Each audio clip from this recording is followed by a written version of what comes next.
Hey, what is up guys? This is Nishi from MST.TV here, back with another Market Watch episode. Today we're going over a few different smaller price jumps that have taken place over the last month or so. I feel like most of these have been pretty steady ones that have just gradually happened over the last little while, so there are probably not going to be too many things that are like really huge or really shocking. However, they are still bumps that you guys should be aware of so that you guys know what you should be on the lookout for at any events that you might be going to in the near future.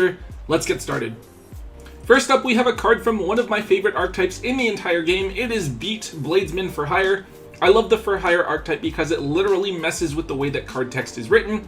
Like normally you'll have to put the name of the archetype before the word monster in an effect, right? So you'll describe something as being like a tier limit monster. But for hires are the only archetype where they'll go monster for hire, and it's all just one pun, and I kind of love it. Anyways, one deck that has been popping up a bit more recently in online play is the Runic for hire strategy. The synergy is pretty interesting. Runic doesn't need your normal summon, and for hire is very normal summon dependent, but also your for hire pieces like Fulgo and Raphael can replenish your hand during both turns so that you have lots of Runic spells to fire off. I think that the deck sounds really cool, even though it hasn't seen much in terms of competitive success. I think it'll be a fun deck that people will aim to use at the local or regional level. Now in terms of Beat, it is one of the best cards from the archetype, letting you search for another for hire monster from your deck, in addition to the standard effect of giving you an additional normal summon. Price-wise, it's the original secret rares that have gone up the most. The card has kind of fallen off after it got that Megaton reprint, but now the original secret rares are back up to $10 each, while the ultra rares have also moved upwards and are now a respectable $3 to $4 a piece. Personally, I do think that the secrets are still a bit undervalued, especially since they were a short print back in Dark Saviors. They're a bit harder to find, so I might be inclined to keep those if I had them, but I would definitely offload the ultras for a few bucks if possible, because I don't think that there's going to be that many people that are going to be wanting to try out the strategy. Next up, the Runic cards are absolutely worth paying attention to as they've become increasingly popular ever since the most recent ban list.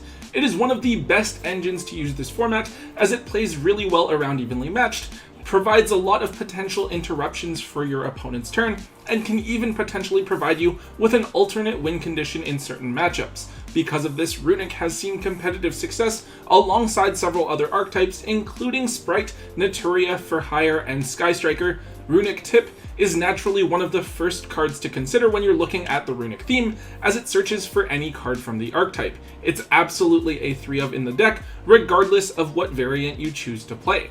Now keep in mind that Runic is still fairly new. Tactical Masters came out just over half a year ago. In that time, the deck has seen some success, but it's never really been like the best deck of the format. It just sees fairly consistent tops across various other strategies, which is still like good, but the strategy is far from dominant.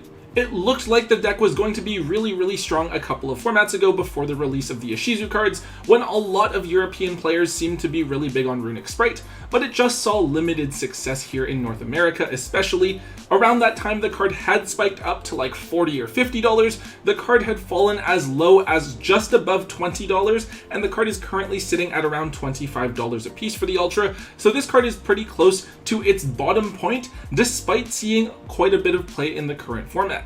The collector's rares are also still staying pretty flat, moving a little bit between $60 and $70, but not really seeing much fluctuation over the past few months. I do think that given how new the cards are, we shouldn't expect them to be reprinted for a little while, so I actually think that if you're a fan of the Runic engine and you're a fan of control-oriented strategies, the Runic engine just might be a decent pickup right now. Up next, this is a big one that has been gradually moving up over the last couple of months. It is Red Eye's Dark Dragoon. So it has been quite a while since we've seen Dragoon doing anything meta relevant. I think that the card hasn't really seen much usage ever since Verte Anaconda got banned. Even though the card is now banned in the OCG, the card seems kind of underwhelming here in the TCG. Running the bricks is just a bit more difficult to justify, and with everybody playing cards like Lava Golem, Sphere Mode, and the Kaijus, people are just naturally playing more outs to Dragoon. Now, however, it seems that there are a couple of different decks that are trying this card out. The first one is Branded Despia, who is able to just play the one brick in Dark Magician and use the various fusion abilities from the archetype to make Dragoon. The other is Labyrinth, which just aims to play the 3 copies of Red Eye's Fusion and the bricks alongside a ton of trap cards to stun your opponent out. So personally, I'm not a huge fan of Dragoon and Labyrinth, but these two uses of Dragoon have been enough to cause Dragoon to shoot up in price. For a while, either version of Dragoon was quite cheap, especially after that Secret Rare Megatin reprint. I think you could get a copy of Dragoon for only like $10 to $15. Now, however, the Secret Rares have gone up to $28 each, while the Ultras are all the way up at $42. Very significant price jump, and Dragoon is in kind of a weird spot because both of its two printings are from the tins, aside from the Starlight, but we're not looking at that right now. I personally like Secret Rares in general, so it's weird to me that that's the printing that is cheaper, but technically the Ultras are the original printing, and I think some people like how the card is a little bit darker, especially with the card's artwork. I think that Dragoon is just something that was naturally going to go up over time. I just didn't think it was going to happen this soon. I do think that the price is actually fairly reasonable for what the card is and given how iconic it is, so I'm not expecting this card's price to move very much over the next little while. Next up is a pretty interesting card. It is Dragon Ravine. This one's pretty simple. You can discard a card to either search for a level 4 or lower Dragoonity monster, or dump any dragon monster from your deck to the graveyard. The card actually saw meta play within the last year or two, as you could search it with Romulus in the Dragon Link deck. However, that deck hasn't done very much recently, especially with Guard Dragon LP now being banned. Now though, it seems like a card that might see a little bit of play with the unbanning of Ancient Fairy Dragon. Ancient Fairy Dragon's errata lets you pop all field spells on the field, and then search for a field spell with a different name than the cards destroyed from your deck. I don't know exactly what decks are going to be able to go into Ancient Fairy Dragon that easily, but as a generic level 7 Synchro that can also special summon a level 4 or lower monster from your hand for free, I am certain that someone will come up with a combo that can abuse this card. And using this card to search for Ravine to dump any dragon in the game actually does seem like it would be pretty good. In terms of price, there is just one version that spiked recently, and that's the Secret Rare from the Kaiba collection. Those were just a few dollars before, but they're now up to $8 each. Fortunately, there is another couple of holo printings, both super rare, one from an Astral Pack and then again from Mystic Fighters. Those super rares are only $2 to $3 now, so a pretty affordable alternative to the secrets. Do keep in mind that Dragon Ravine is also used in a couple of different older format decks, like Dragoonities and then some Dragon Ruler builds as well, so there is a chance that these will gradually go up in price if there continues to be a demand for them. This one is kind of random, but we're next taking a look at Stardust Synchron. I think that overall, even when Dawn of Majesty first came out, this is a card that hasn't gotten very much attention. It is a level 4 machine tuner that lets you tribute any monster to special summon it from the hand or graveyard, and then on summon you get to search for a spell or trap card that lists Stardust Dragon somewhere in its text. This card is currently trending because of a couple of new cards that we have/are getting. First, we have the Excel Synchro Stardust Dragon that came out in Maze of Memories. Now, although this card isn't a level 2 or lower monster, it certainly helps to facilitate going into the Excel Synchro Stardust. Secondly, we have Excel Synchron coming in the next Battles of Legend set, so Synchros are going to have a couple of new tools at their disposal. Furthermore, Stardust Synchron lets you search for Arrive in Light, a continuous spell that lets you draw a card or special summon a tuner from your hand when you Synchro summon during either player's turn, and that's something that you can do with Excel Synchro Stardust. Because of this, the original Secret Rare printing of Stardust Synchron has gone from being $2 or $3 a couple of months ago to now being a solid $8 to $9, a very noticeable price jump. Fortunately, the card has an ultra rare printing from the Mega Tins as well. Those are still extremely cheap, as you can get them for like 50 cents or so. However, the secret rares do look much nicer, so if you have them lying around from back when these cards were pretty bulky, now is a great time to dig them up because players are certainly going to be looking for them now. Next, let's talk about Pearly Pretty Memory. So when we talk about this card, we're talking about all of the different Pearly cards, really.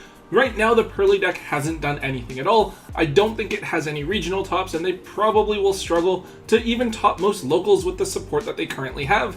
However, the deck gets two really new strong support cards in Pearly Lily and Pearly Sleepy Memory coming in Cyberstorm Access, and those two cards are a really huge boost to the strategy. In the OCG, the cards are strong enough to make the deck become almost a tier 1 strategy, with it being one of the top decks there since the most recent ban list. The assumption is that the deck is just going to be good here in the TCG, and even though that pattern isn't always true, most people assume that the deck will be at least viable here. Because of this, we continue to see buyouts of various Pearly cards as people are preparing for when the new support comes out, so every now and then we see a seemingly random buyout. This time we're looking at Pearly Pretty Memory, one of the quick play spells that grants your Xyz the ability to send another card you control to the graveyard to target an opponent's card and attach that card to this card as an Xyz material. Pretty solid effect, one of the better quick play spells in the deck. However, on release the card had quickly fallen down to $10. The card had moved up to around $20 to $25, and now basically out of nowhere, the card has jumped up to $30 a piece. Don't expect this card to come back down in price anytime soon, even though that's what most people would expect to happen after a random buyout like this. The card will probably maintain this current price point over the next couple of months until the Pearly support comes out and we see exactly how the deck will actually perform here in the TCG. Last up, let's take a look at Consecrated Light. So I try to keep the cards related to past formats or collector's markets to a minimum on Market Watch, since I know most of you care about the out-of-nowhere meta-relevant cards. However, Consecrated Light is one I want to touch on because its price just seems so ridiculous to me. Consecrated Light is a very old monster with 0 attack and 0 defense. It prevents both players from summoning dark monsters or attacking with dark monsters. It also can't be destroyed by battle with dark monsters, and you don't take damage if this card battles a dark monster, which is still relevant if you happen to set this card and a dark monster attacks over it. So this card is actually a really big side deck card in Edison format, as Blackwings are one of the most popular and dominant strategies. This card effectively lets you shut down the entire strategy and forces your opponent to try to use some sort of back row to get it off the field, since most of their monsters are actually just Blackwings. Now they do play outs like Icarus Attack, but they're specific things that your opponent would have to try to draw into, which could really slow them down, since Blackwings want to try to push the tempo and push for damage really aggressively. Anyways, Consecrated Light has only a few different printings. The crazy one is the super rare from back in Astral Pack 4. That's actually the card's most recent printing. Right now, the cheapest one available on TCG Player is $20, but the highest that any of them has sold for is $15, so make of it what you will. Aside from that, the card has 2 other common printings. Each of those is like $1 to $2. Add this to the list of cards to set aside when you're going through bulk, since they're worth a couple of dollars now, as Edison has gotten more and more popular over the last year or so. Alright guys, that's all we have for today's episode. Nothing too crazy this time, but of course, things are always changing and we should definitely see more as we lead up to the 250th YCS in just a couple of weeks. It'll be exciting to see what decks are going to do well, especially since the format just feels like really wide open right now and it's like anything can top. Anyways guys, if you did enjoy today's Market Watch, please make sure that you let me know by hitting that thumbs up button for me. Also make sure you leave a comment in the comment section down below. Let me know what you guys think about the cards we talked about today and what other cards are trending on the market as well. Also, if you haven't already, do make sure that you guys hit that subscribe button so that you don't miss out on any more content from both Tombox and myself. And until next time guys, don't forget to hold on to your MST.TV.